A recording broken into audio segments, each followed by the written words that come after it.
The story how a 26-year-old woman turned $312 into $79,900 by selling simple greeting cards.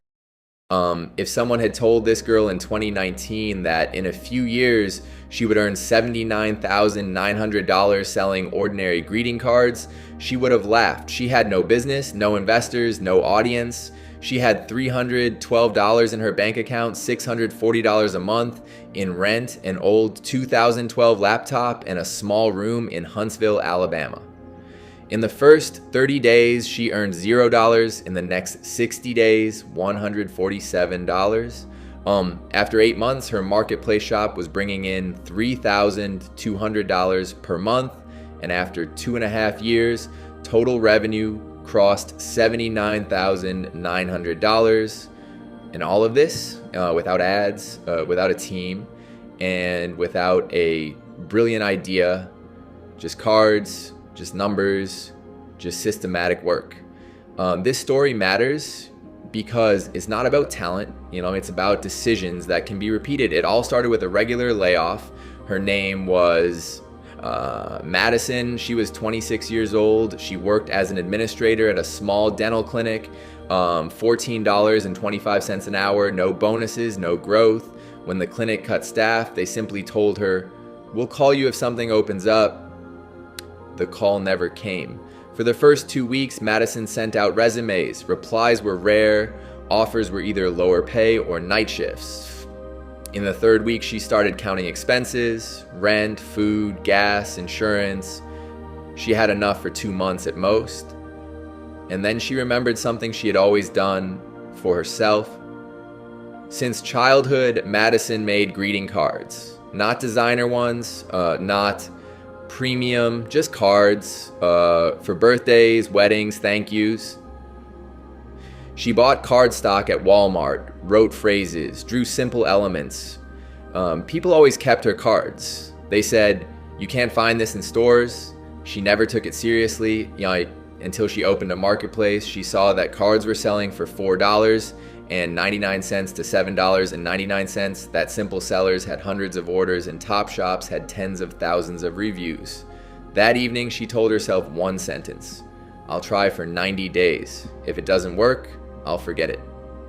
Registering the shop took less than an hour. The name was simple, no branding. The first batch, 12 cards. Photos on her phone by the window. Descriptions, honest and short.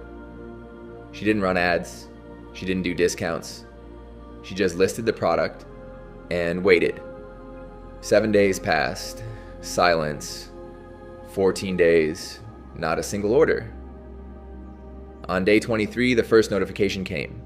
Sale, like $4.99. She earned less than $5, but at that moment she realized one thing. Money can come from somewhere other than an employer. The next day, she made 5 more cards. A week later, 8 more. She started noticing patterns, which phrases were saved, which colors got clicks, which words people searched for. She wasn't guessing, she was observing. By the end of the first month, 1 shop, 25 cards, $147 in revenue. Is that little? Yes, but it was money earned without a boss. At that moment, Madison made a decision that changed everything. She didn't try to make things prettier. She decided to make them clearer. By that point, Madison already understood one important thing. The problem wasn't that people didn't buy cards. The problem was how exactly she was selling them. $147 a month isn't a business. It's a signal that direction exists, but there is no system. She opened shop statistics and for the first time looked not at money, but at deeper numbers. 1,420 views, 38 favorites, 9 orders, average order value, $5.12. And then she asked herself a simple question: what needs to change for these numbers to grow 5 times? The first thing she removed was randomness. Before, she made cards based on mood. Now she chose one niche: cards for difficult emotions. Not happy birthday, but I'm sorry you're going through a hard time. Thank you for being there. I don't know what to say, but I'm here. She noticed these cards were saved more often, compared on price less often, and bought without long hesitation. In 2 weeks, she removed 10 old listings, rewrote descriptions for 15, and added 18 new ones, all in one theme. She didn't change the design, she changed the text. The descriptions now explained who the card was for, when it should be given, and what the person would feel reading it. She wasn't writing for the algorithm, she was writing for a human. The results came quickly. Second month, 3,900 views, 41 orders, $612 in revenue. Still not big money, but it was 4 times growth without ads. And most importantly, orders became consistent. Every morning she woke up to 1 to 3 new purchases. In the 3rd month, she looked at competitors and realized that the best-selling cards weren't the prettiest, they were the clearest. She simplified everything. Titles became specific. Photos had no decor. She sacrificed aesthetics for clarity. After 90 days, 68 cards, $1,084 per month, she understood. She wasn't selling paper, she was selling the feeling of being understood. After the first visible growth came something no one talks about, a pause. Not a failure, not a collapse, just a flat line. For almost 6 weeks, Madison's numbers barely moved. Views stayed around the same, orders fluctuated slightly, revenue hovered between $900 and $1,100. Nothing broke, nothing exploded either. At first she blamed herself, maybe she'd exhausted the niche, maybe demand was seasonal, maybe this was the ceiling, but instead of panicking, she decided to observe again. The same way she did at the start. She stopped adding new designs, she stopped tweaking titles, she only watched behavior, which cards were opened but not bought, which listings got favorites but no checkout, which questions people asked before purchasing. She noticed something subtle. Buyers weren't confused about the cards, they were unsure about timing. Many messages sounded the same.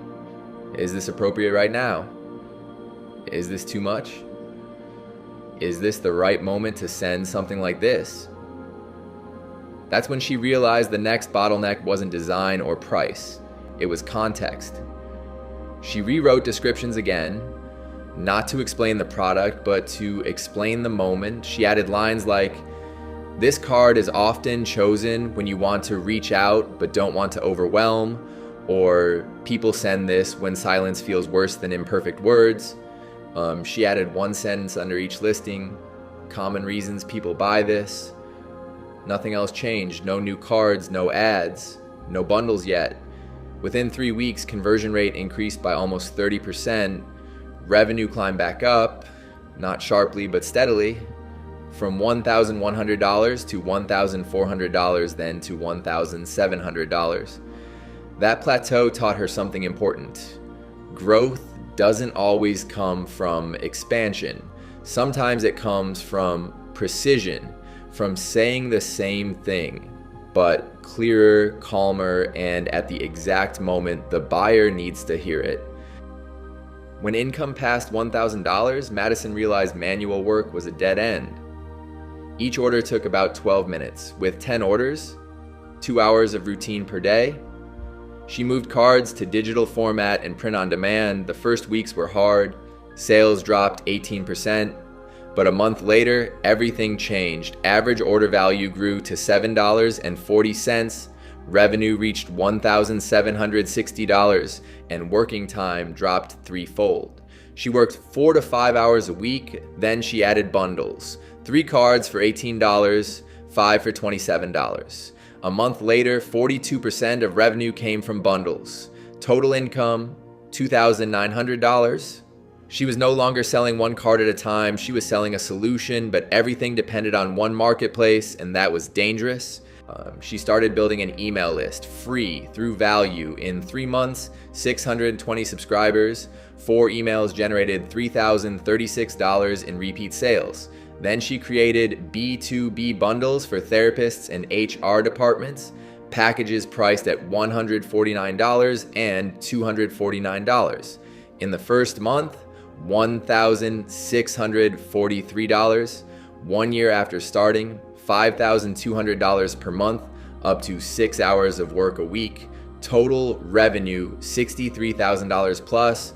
She no longer wanted endless growth. She wanted to close the loop.